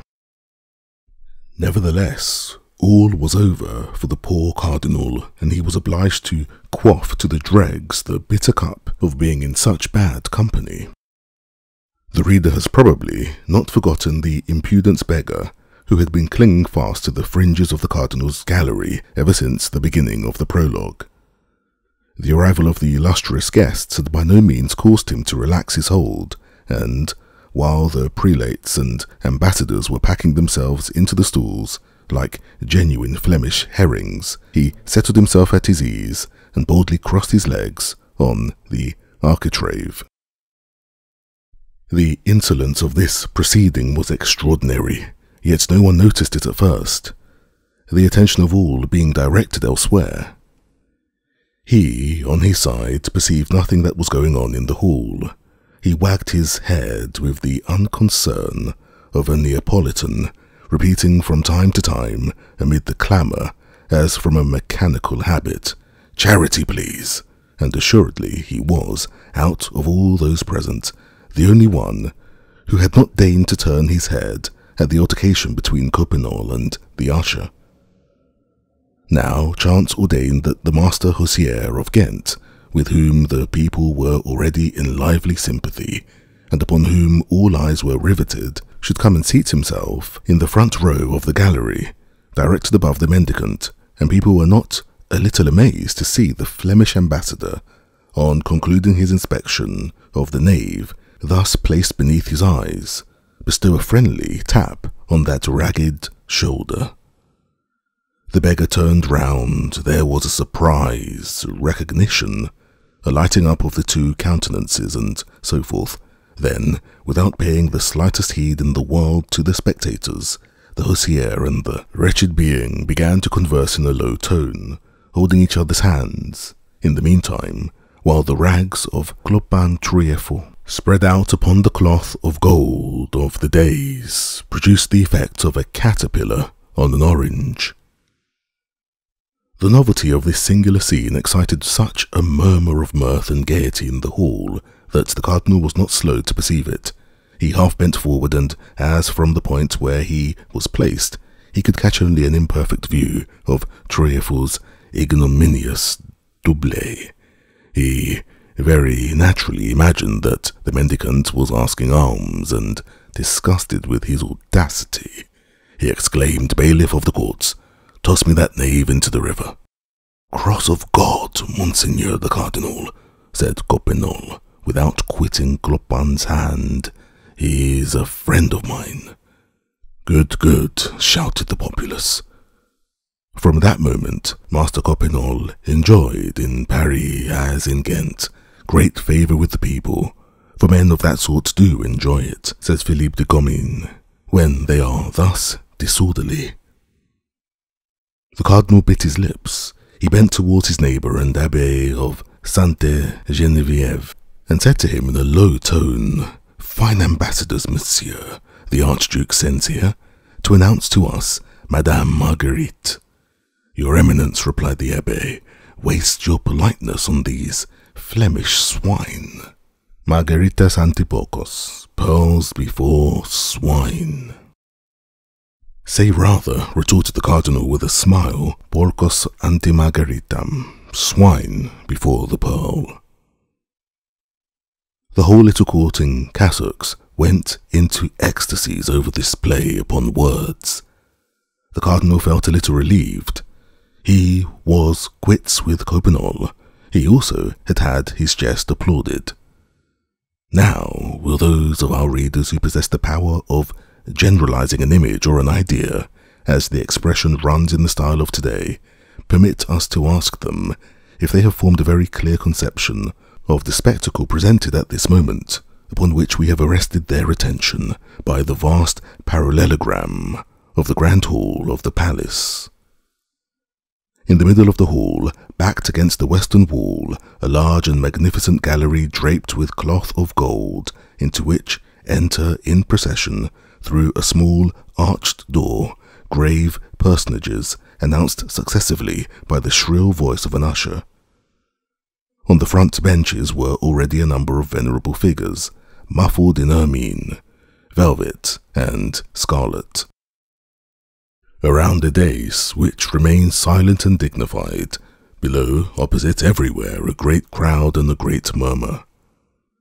Thousands of glances directed by the people on each face upon the dais, 1,000 whispers over each name. Certainly this spectacle is curious, and well deserved the attention of the spectators. But yonder, quite at the end, what is that sort of trestle work, with 4 motley puppets upon it, and more below? Who is that man besides the trestle, with a black doublet and a pale face?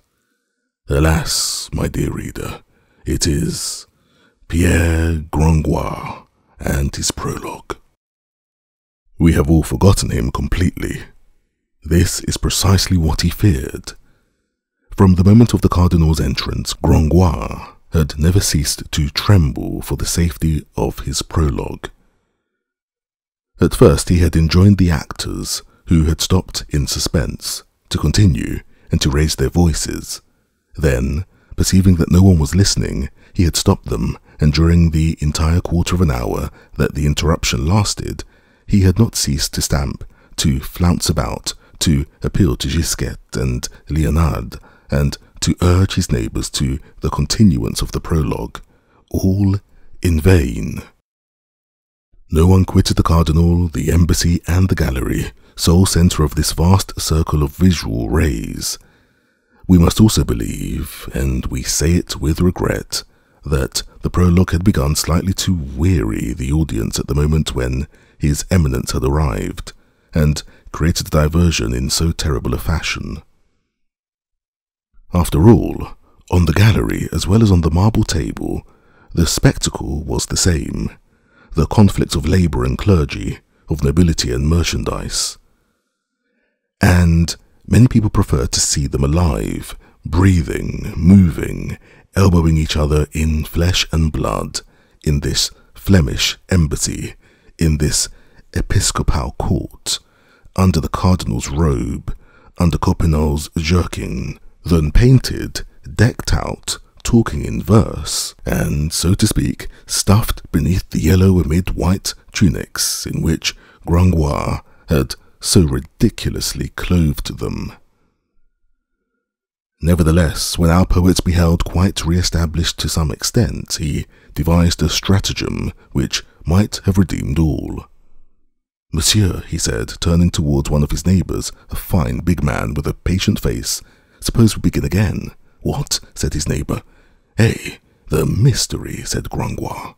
"As you like," returned his neighbour. This semi-approbation sufficed for Gringoire, and conducting his own affairs, he began to shout, confounding himself with the crowd as much as possible, "Begin the mystery again!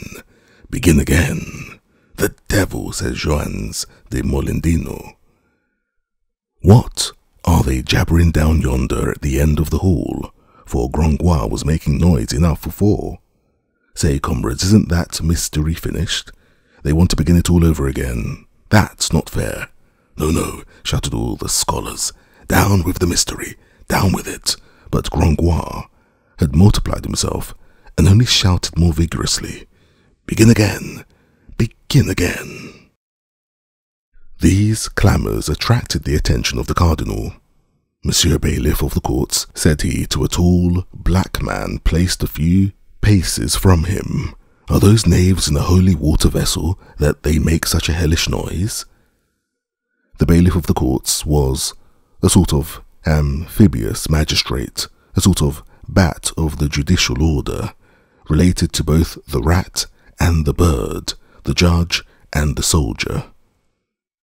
He approached His Eminence, and not without a good deal of fear of the latter's displeasure, he awkwardly explained to him the seeming disrespect of the audience, that noonday had arrived before His Eminence, and that the comedians had been forced to begin without waiting for His Eminence.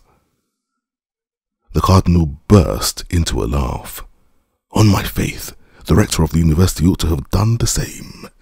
What say you, Master Guillaume Rym?" "Monseigneur," replied Guillaume Rym, "let us be content with having escaped half of the comedy. There is at least that much gained." "Can these rascals continue their farce?" asked the bailiff. "Continue, continue," said the cardinal. "It's all the same to me. I'll read my breviary in the meantime."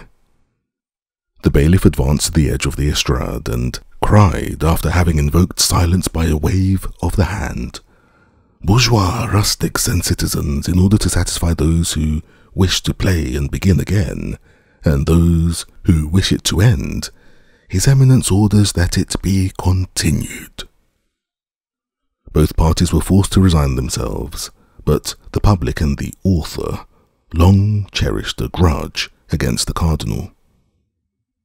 So the personages on the stage took up their parts, and Gringoire hoped that the rest of his work at least would be listened to.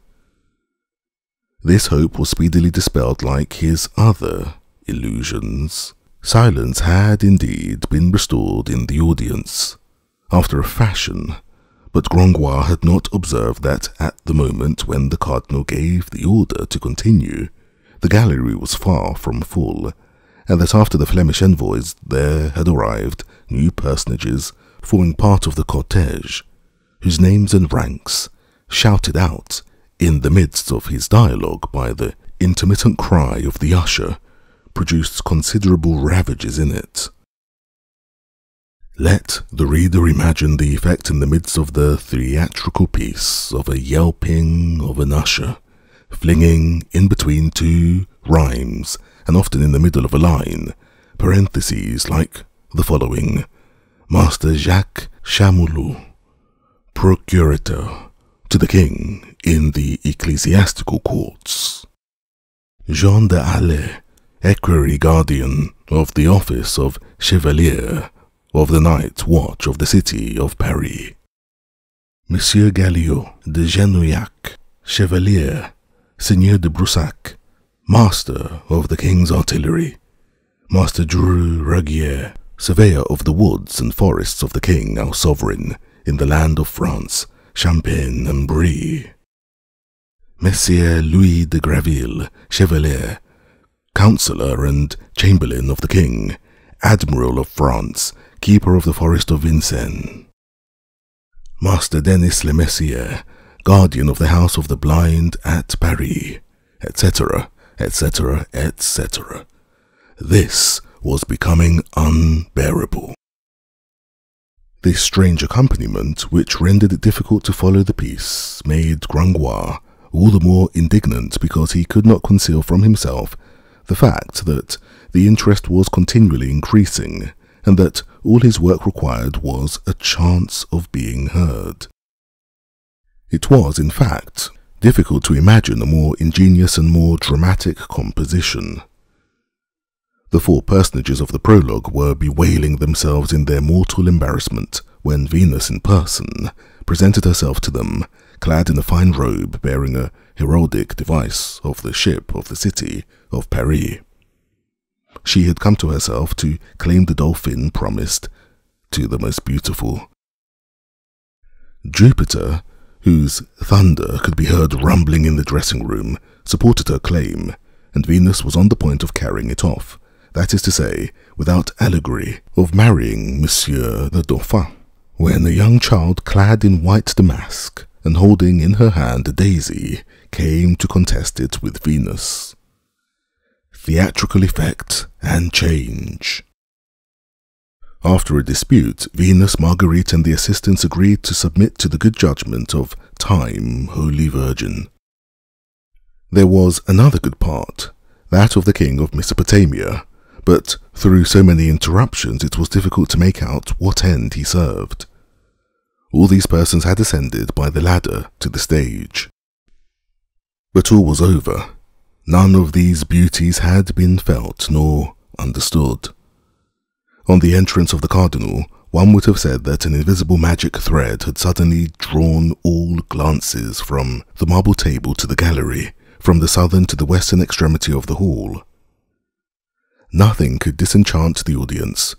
All eyes remained fixed there, and the newcomers and their accursed names, and their faces, and their costumes afforded a continual diversion. This was very distressing, with the exception of Gisquette and Leonard, who turned round from time to time when Gringoire plucked them by the sleeve, with the exception of the big, patient neighbour. No one listened. No one looked at the poor, deserted morality full face. Gringoire saw only profiles. With what bitterness did he behold his whole erection of glory and of poetry crumble away bit by bit. And to think that these people had been upon the point of instituting a revolt against the bailiff through impatience to hear his work. Now that they heard it, they did not care for it. This same representation which had been begun amid so unanimous an acclamation. Eternal flood and ebb of popular favour. To think that they had been on the point of hanging the bailiff sergeant. What would he not have given to be still at the hour of honey? But the usher's brutal monologue came to an end. Everyone had arrived, and Gringoire breathed freely once more. The actors continued bravely, but Master Coppenole, the hosier, must needs rise of a sudden, and Gringoire was forced to listen to him deliver, amid universal attention, the following abominable harangue. Messieurs the bourgeois and squires of Paris, I don't know, cross of God, what we are doing here. I certainly do see yonder in the corner on that stage some people who appear to be fighting. I don't know whether that is what you call a mystery, but it is not amusing. They quarrel with their tongues and nothing more. I have been waiting for the first blow this quarter of an hour. Nothing comes. They are cowards, who only scratch each other with insults. You ought to send for the fighters of London or Rotterdam, and I can tell you, you would have had blows of the fist that could be heard in the place. But these men excite our pity. They ought at least to give us a Moorish dance, or some other murmur. That is not what was told me. I was promised a feast of fools, with the election of a pope. We have our Pope of Fools at Ghent also. We're not behindhand in that, cross of God. But this is the way we manage it. We collect a crowd like this one here, then each person in turn passes his head through a hole and makes a grimace at the rest. Time one who makes the ugliest is elected Pope by general acclamation. That's the way it is. It is very diverting. Would you like to make your Pope after the fashion of my country? At all events, it will be less wearisome than to listen to chatterers. If they wish to come and make their grimaces through the hole, they can join the game. What say you, Monsieur les Bourgeois? You have here enough grotesque specimens of both sexes to allow of laughing in Flemish fashion, and there are enough of us ugly in countenance to hope for a fine grinning match. Gringoire would have liked to retort. Stupefaction, rage, indignation deprived him of words. Moreover, the suggestion of the popular hosier was received with such enthusiasm by these bourgeois, who were flattered at being called squires, that all resistance was useless.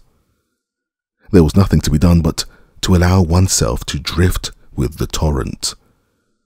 Gringoire hid his face between his two hands, not being so fortunate as to have a mantle with which to veil his head, like Agamemnon of Timantis. Chapter 5. Quasimodo. In the twinkling of an eye, all was ready to execute Coppenol's idea. Bourgeois, scholars, and law clerks all set to work. The little chapel situated opposite the marble table was selected for the scene of the grinning match. A pane broken in the pretty rose window above the door left free a circle of stone through which it was agreed that the competitors should thrust their heads. In order to reach it, it was only necessary to mount upon a couple of hogsheads, which had been produced from I know not where, and perched one upon the other after a fashion. It was settled that each candidate, man or woman, for it was possible to choose a female pope, should, for the sake of leaving the impression of his grimace fresh and complete, cover his face and remain concealed in the chapel until the moment of his appearance. In less than an instant, the chapel was crowded with competitors, upon whom the door was then closed. Coppenole, from his post, ordered all, directed all, arranged all. During the uproar, the cardinal, no less abashed that Gringoire had retired with all his suite, under the pretext of business and vespers, without the crowd which his arrival had so deeply stirred being in the least moved by his departure. Guillaume Rym was the only one who noticed his Eminence's discomfiture. The attention of the populace, like the sun, pursued its revolution. Having set out from one end of the hall and halted for a space in the middle, it had now reached the other end. The marble table, the brocaded gallery, had each had their day. It was now the turn of the chapel of Louis XI. Henceforth the field was open to all folly. There was no one there now but the Flemings and the rabble. The grimaces began. The first face which appeared at the aperture, with eyelids turned up to the reds, a mouth opened like a Moor, and a brow wrinkled like our hussar boots of the Empire, evoked such an inextinguishable peal of laughter that Homer would have taken all these louts for gods. Nevertheless, the grand hall was anything but Olympus, and Gringoire's poor Jupiter knew it better than anyone else. A second and third grimace followed, then another, and the laughter and transports of delight went on increasing. There was, in this spectacle, a peculiar power of intoxication and fascination, of which it would be difficult to convey to the reader of our day and our salons any idea. Let the reader picture to himself a series of visages presenting successively all geometrical forms, from the triangle to the trapezium, from the cone to the polyhedron, all human expressions from wrath to lewdness, all ages, from the wrinkles of the newborn babe to the wrinkles of the aged and dying, all religious phantasmagories, from faun to Beelzebub, all animal profiles, from the maw to the beak, from the jowl to the muzzle.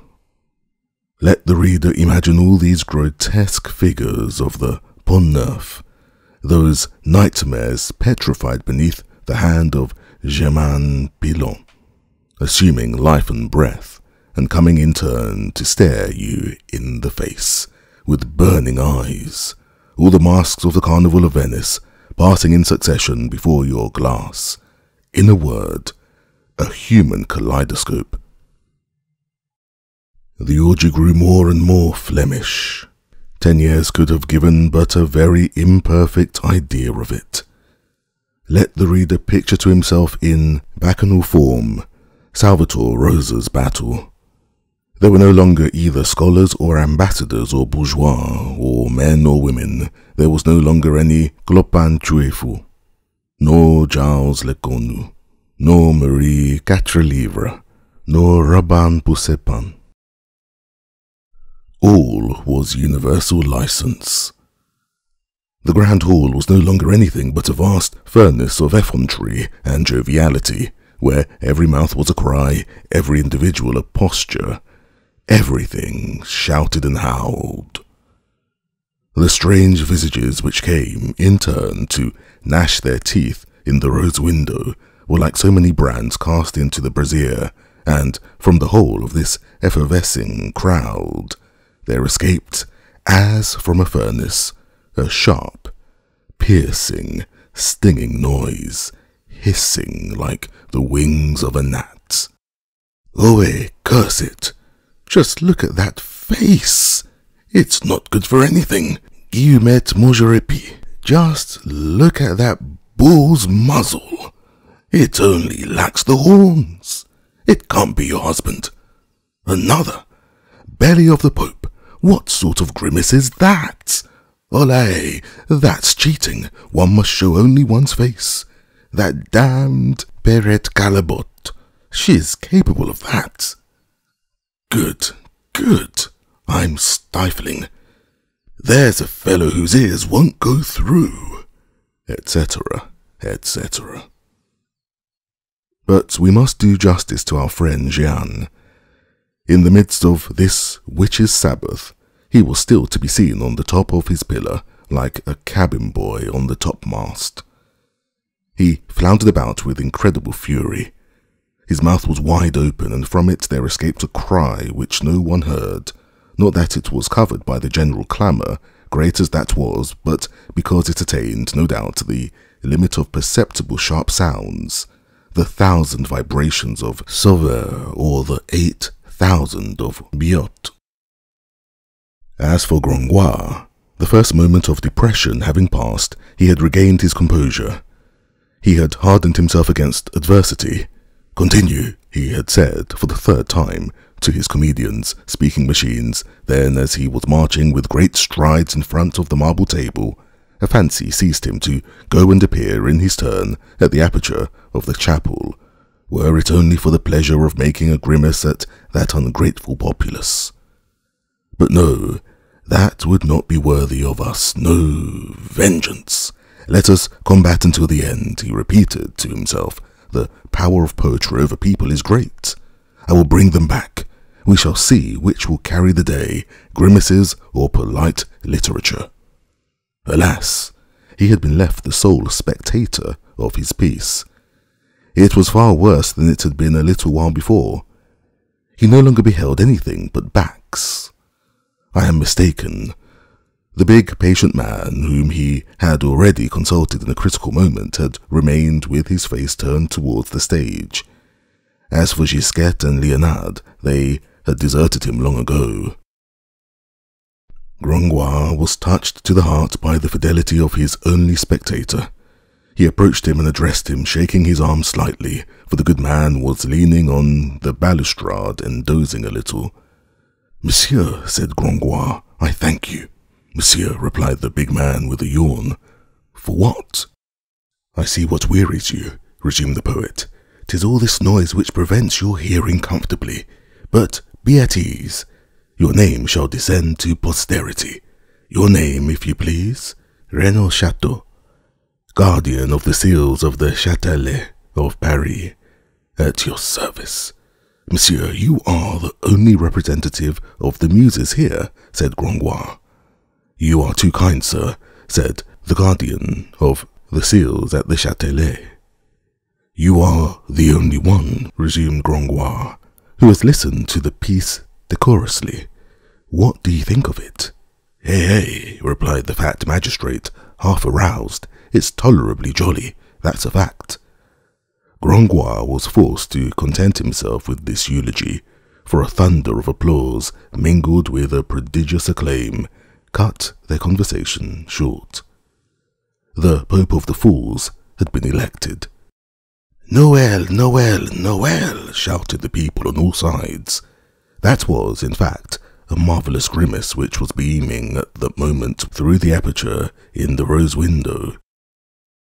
After all, the pentagonal, hexagonal, and whimsical faces which had succeeded each other at the whole without realizing the ideal of the grotesque, which their imaginations, excited by the orgy, had constructed, nothing less was needed to win their suffrages than the sublime grimace which had just dazzled the assembly. Master Coppenole himself applauded, and Clopin Troyefou, who had been among the competitors, and God knows what intensity of ugliness his visage could attain, confessed himself conquered. We will do the same.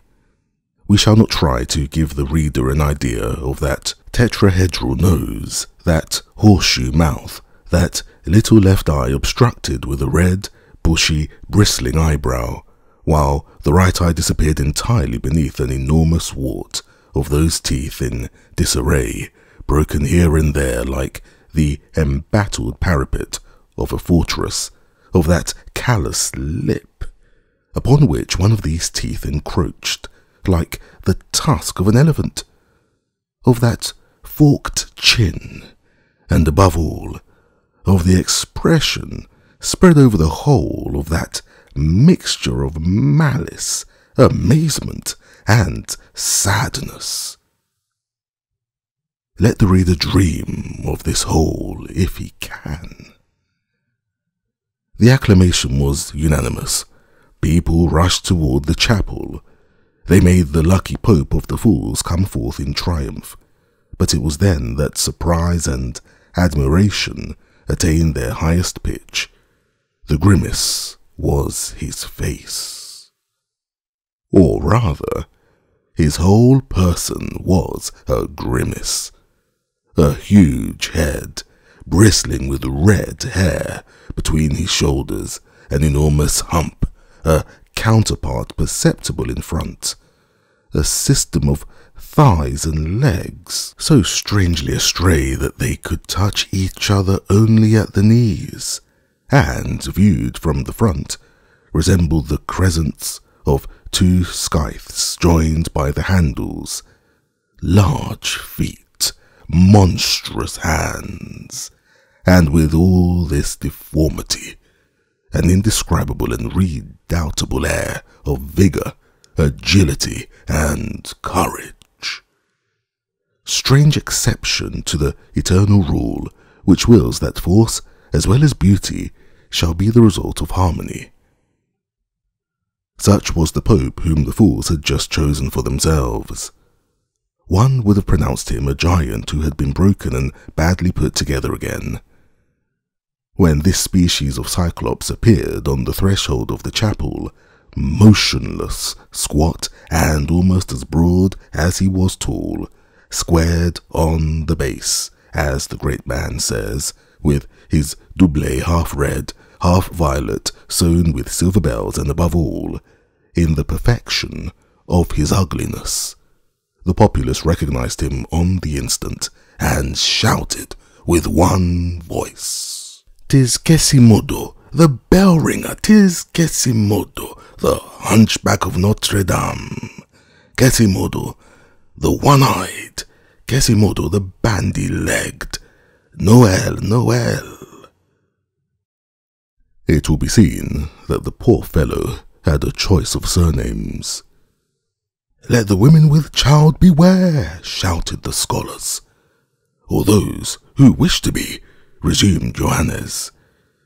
The women did, in fact, hide their faces. "Oh, the horrible monkey," said one of them. "As wicked as he is ugly," retorted another. "He's the devil," added a third. "I have the misfortune to live near Notre-Dame. I hear him prowling round the eaves by night. With the cats. He's always on our roofs. He throws spells down our chimneys. The other evening he came and made a grimace at me through my attic window. I thought it was a man. Such a fright as I had. I'm sure that he goes to the witches' Sabbath. Once he left a broom on my leads. Oh, what a displeasing hunchback's face. Oh, what an ill-favoured soul. Whew." The men, on the contrary, were delighted and applauded. Quasimodo, the object of the tumult, stood still on the threshold of the chapel, sombre and grave, and allowed them to admire him. One scholar, Robin Poussepan, I think, came and laughed in his face, and too close.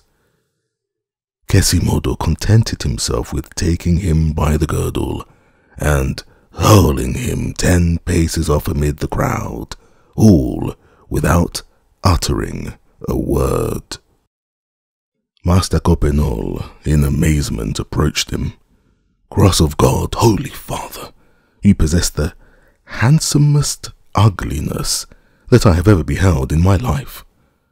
You would deserve to be Pope at Rome, as well as at Paris." So saying, he placed his hand gaily on his shoulder. Quasimodo did not stir. Coppenole went on, "You are a rogue with whom I have a fancy for carousing, were it to cost me a new dozen of 12 livres of tours. How does it strike you?" Quasimodo made no reply. "Cross of God," said the Haussier, "are you deaf?" He was, in truth, deaf. Nevertheless, he began to grow impatient with Coppenol's behaviour and suddenly turned towards him with so formidable a gnashing of teeth that the Flemish giant recoiled like a bulldog before a cat. Then there was created around that strange personage a circle of terror and respect, whose radius was at least 15 geometrical feet. An old woman explained to Coppenol that Quasimodo was deaf. "Deaf," said the Hosier, with his great Flemish laugh. "Cross of God! He is a perfect pope." "Hey, I recognize him," exclaimed Jeanne, who had at last descended from his capital in order to see Quasimodo at closer quarters. "He's the bell ringer of my brother, the Archdeacon. Good day, Quasimodo." "What a devil of a man," said Robin Poussepa, still all bruised with his fall. "He shows himself he's a hunchback. He walks, he's bandy-legged. He looks at you, he's one-eyed. You speak to him, he's deaf. And what does this Polyphemus do with his tongue?" "He speaks when he chooses," said the old woman. "He became deaf through ringing the bells. He's not dumb." "That he lacks," remarks Jeanne. "And he has one eye too many," added Robin Poussepan. "Not at all," says Jeanne wisely. "A one-eyed man is far less complete than a blind man. He knows what he lacks." In the meantime, all the beggars, all the lackeys, all the cut-purses, joined with the scholars, had gone in procession to seek, in the cupboard of the law clerk's company, the cardboard tiara and the derisive robe of the Pope of the Fools. Quasimodo allowed them to array him in them without wincing, and with a sort of proud docility. They then made him seat himself on a motley litter. 12 officers of the fraternity of fools raised him on their shoulders, and a sort of bitter and disdainful joy lighted up the morose face of the Cyclops when he beheld beneath his deformed feet all those heads of handsome, straight, well-made men. Then the ragged and howling procession set out on its march, according to custom, around the inner galleries of the courts, before making the circuit of the streets and squares.